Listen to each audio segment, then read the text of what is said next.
what I can capture on a modeler in a studio with my ribbon mic and my dynamic mic and a little bit of, 1073 EQ, just kissing it like I like, and a little bit of like compression over here, maybe a little 1176, just kissing that signal. And I can choose all of those little variables that really make it my sound and tailor and get the speaker position right and do all that. Modelers really give you the opportunity to say, take that perfect sound, capture it, and maybe you do lose 2%. But how much do you lose taking your $7,000 rig with your expensive amp and your guitar and your pedals and everything, and you plop that down, and the guy at the bar gives you a $79 SM57, doesn't even look at it, puts it right in the center of the cone and goes, go.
What a fun little guitar, man. Really hard to play up here, though. It's difficult. I want to get some lighter gauge strings because the tension's really high, So I'm going to go with some 8s or some 7s up here. These are 9s right now, but that's what the guitar came with. So anyway, not talking about the guitar today. You saw the title of the video. Why you should go digital in 2025. Let's talk about it. What's up, guys? HW here. Cold morning in Nashville. We're all snowed in. Snowed in. This is actually a Sunday morning. I would be in the house of the Lord normally this morning, but I'm actually home because we didn't want to go drive today. I was worried about some black ice out there. Going digital in 2025, I know there's a lot of people who still have a lot of reservations about going digital, but today I want to talk about why you should go digital and why it's the best time to, and why I went digital and why I'm never going back. I have so many amazing amplifiers, so many great amps. I collect amps. I'm no stranger to great amps. I play them here at my house. I don't take them out. I never take them out. They don't leave this room. And to me, I just have such a better time playing out with digital stuff. And let me tell you why. Obviously, let's put all the convenient stuff aside. It's obvious that something this big may be advantageous over something this big, right? And I think in a lot of economic situations, that is the only determining factor, and that's why you see a lot of pros who have gone digital. We've talked about that too. I'll tell you, I've done 2 fly dates in my life where we just got called out to do like a little conference or a get-together thing. And both of those gigs would have been impossible to do if we had to get amps there.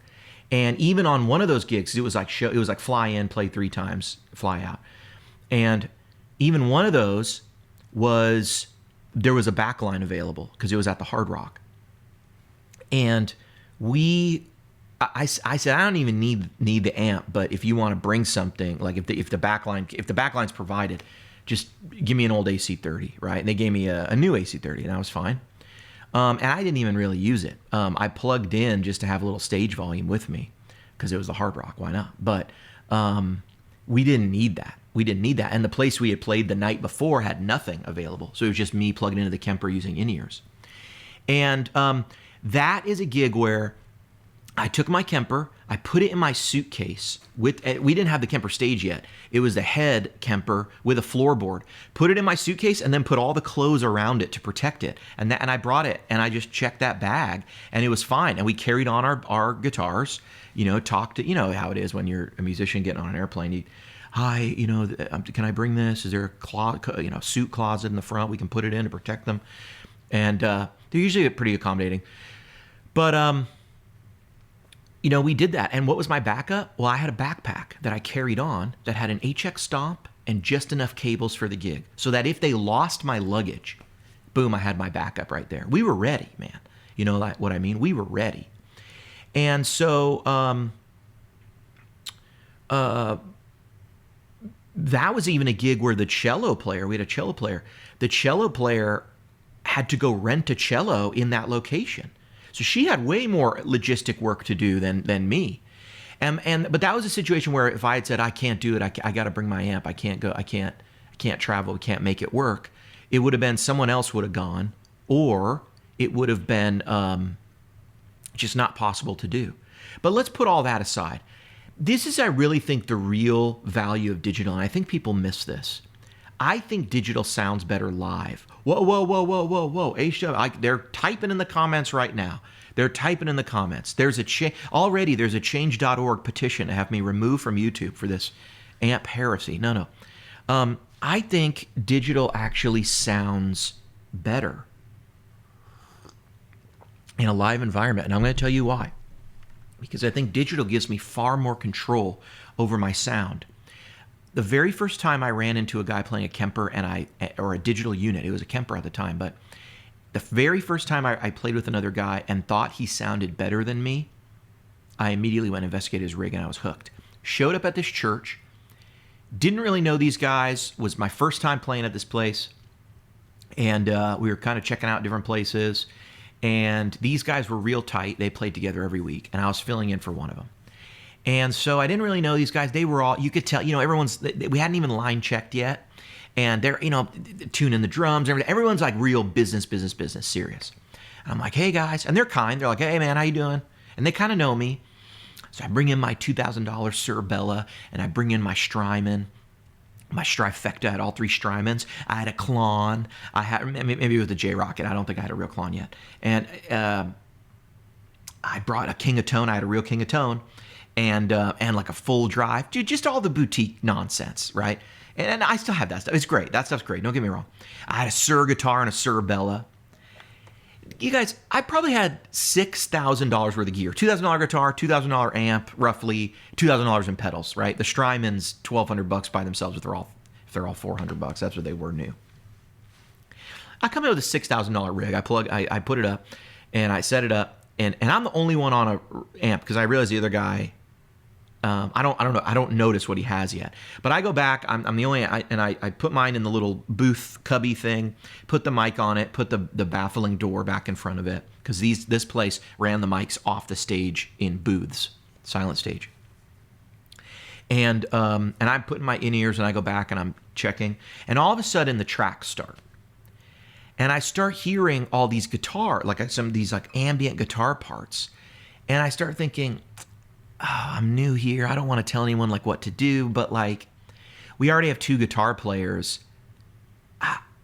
I know how those tracks are built. All the stems are broken out. Sometimes there's like 9 stems for guitars. And what it is it's like, here's one for the intro, here's the piece on it. And they're all different tracks. And so I'm thinking, I don't want to go through all of them and listen to all of them. And I don't want to draw attention to myself. I'm new here.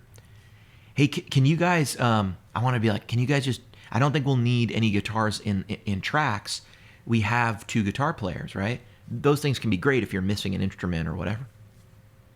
Or you want to add some like ethereal thing that you can't produce live, And all of a sudden I realize it's the other guitar player. He's actually just playing. And I go, what are you playing, man? And he goes, oh, I'm just using a Kemper. He goes, but I have my Big Sky right here in the loop. This was before Kemper updated their reverbs.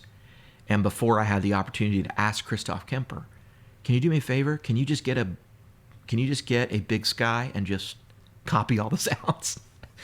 And really what he did was get the vibe of the sounds and then make them even bigger and more ethereal and more malleable, which is why I always say the Kemper effects are actually Strymon level or above, because they really are. If you listen to delays and reverbs in there, they're absolutely incredible. To the point that if they just sold those by themselves, I think it would be a killer delay and reverb unit. But all that aside, he sounded so real and produced and lovely. And my guitar, honestly, my $6,000 rig, it sounded just like an SM57 because when I showed up and plopped it down, that's what the sound guy just grabbed and put right in front and walked away. And it made me go, I sound, all my rig is being distilled into this $79 microphone. And that's okay. SM57s are great live. I use them to record and make IRs and make captures of all sorts of devices. I'm a big fan. I have multiple, and I have SM545s and other dynamic mics, 906s. I'm a big fan. They have a purpose and they have a place. It's a tool in the toolbox. But he sounded so produced and hi-fi and like a record. He sounded like the record. I thought it was the tracks, the produced tracks. It actually was him, just on his guitar. And so I started investigating and I switched. And one thing I've learned is, at different times in guitar players have had less control over their signal chain. And as time goes forward, we get more and more control over the signal chain. And what do I mean by signal chain? Well, I'm a big believer in the fact that gear is for the player and music is for the audience. So all the gear we play is really for us. The audience doesn't care. It only matters in so much as it helps you produce the music that's for them. They appreciate the music. They listen to the music. They don't hold your 59 Strat. They just see a Strat-shaped object, and they really don't care. And most people go into a bar, they don't know if Squier is a $5,000 brand or if James Tyler is a $5,000 brand. They don't know. They don't know if Squier is a $100 brand or James Tyler is. Some people will know Fender, and if they don't see Fender, they go, that's not a real one. You know what I mean? Guitar players will understand your gear and stuff. But as long as your gear allows you to make the music, the gear doesn't matter to the audience. And so what I started realizing was, when I bring an amp, I then have control of my guitar, my effects, the amp, and the speaker. And then my control stops. And then I'm really leaving it up to the sound guy and the sound system and the acoustics in the room and his mix and all that stuff to get the sound to the listener's ear. But if I can take over more parts of that signal chain, I have more control over my sound and a better shot at getting my intended sound to the audience. And so, or at least I'm able to fix and diagnose any problems that could exist with my sound and fix them so that they're not problems. And that could be, I have too much high mids and I'm stepping on a female vocalist. That could be, I have too much bass and I'm making the mix muddy. Anything I can control there, I can take and I can control at my next gig and my next gig and my next gig, or just when I come back there to that same location, I can make that next gig even smoother. And by using digital, I extend the amount of control I have, not just from guitar, pedals, amp, speaker in the form of an IR or a cab sim, but also into microphone, into preamp, and now I'm able, and even post effects, and even post EQ. This is where I really believe most people are missing. If you tell me that what you gain from an amp in terms of feel and stuff when you're in an in-ear monitor or a wedge, I get if you have the big amp blaring behind you, right? Big amp at a Marshall 50 watt turn to 8 behind you, and then you take that away, that's night and day difference. I get it. If you're a rock act and amps are part of your thing, just ignore me. I got all the love and respect in the world for you. I get that. I get it. That's a different thing. But what I'm saying is, if you're dragging an AC30 on stage and you're trying to play it and the sound guy's asking you to keep it a little bit down, or you're turning it around, or you put baffles, or you put, speaker, cone beams to get it to disperse better. If you're doing that, go digital, I'm telling you, because if you think, or if you're on in-ears and still using an amp on stage in addition, you're doing it wrong, man. Do not do that.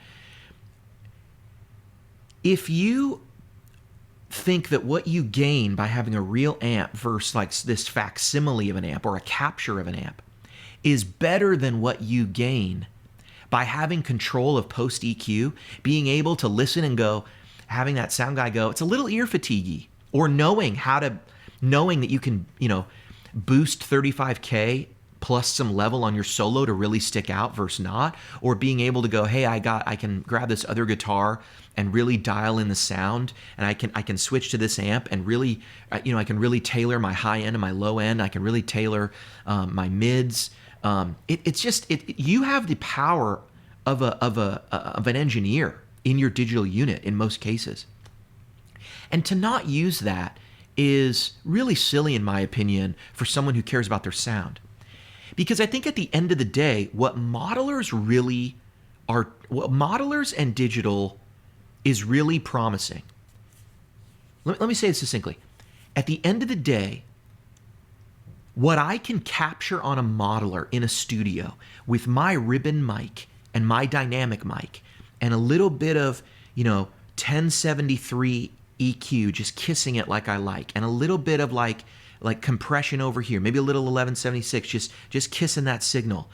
And I can choose all of those little variables that really make it my sound and tailor and get the speaker position right and do all that.